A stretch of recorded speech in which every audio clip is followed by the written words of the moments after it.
Wealth Dynamics accumulators. Welcome if you've just found out you're an accumulator and now you're thinking, what does that mean?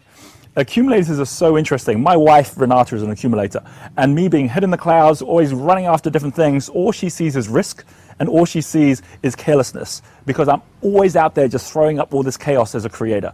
Whereas an accumulator will actually accumulate. Look at the things in your life that you collect. Look at the things that you actually hold on to. You don't like just wasting things away, and you certainly don't like having disorder in a way that's actually going to make you lose all the things that you've got. So you're going to be more careful. Warren Buffett is a great example of an accumulator, someone who's very, very careful about the way that he's accumulating his wealth, and no matter who comes his way and says, you should get speculating in the markets or you should go off and do deals, he doesn't do it. He says, nope, that's not who I am. He's comfortable in his own skin.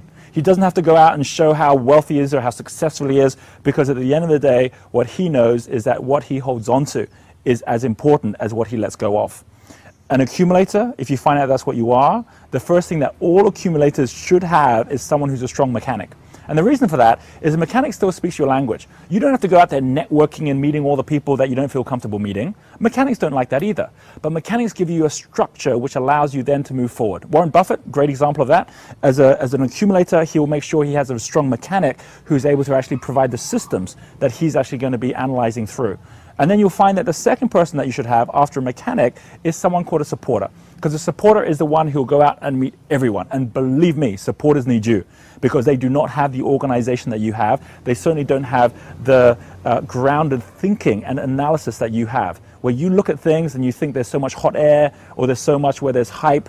This is exactly what a supporter needs, so that they can ground whatever different products or services they happen to be marketing or they happen to be communicating with their team. It means you also don't have to go out there and do all the networking. You just go to where you want to go to. With Warren Buffett, he doesn't go anywhere. Everyone comes to him, and they are listening to every word he says because he is being comfortable with who he is. With myself and Renata, we've made sure from day one that I'm aware of what it takes to have security, because that's what happens at this side of the square, is about how you take whatever capital you have and secure it. And while at the same time she's doing that, what it takes to have the freedom that someone who's a creator or star might be looking for.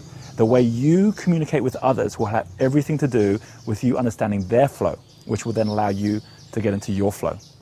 If you are there thinking, but I'm just getting started, I just got to go out and make some money, or just got to get going in the right way, believe me, the people already who are making the money and losing it way too quick need you to help them. So your question should be all about, right, who could I go to that would enable me to be able to give my value to them, to be able to direct their river even more effectively? And as a result, some of that will come back to me.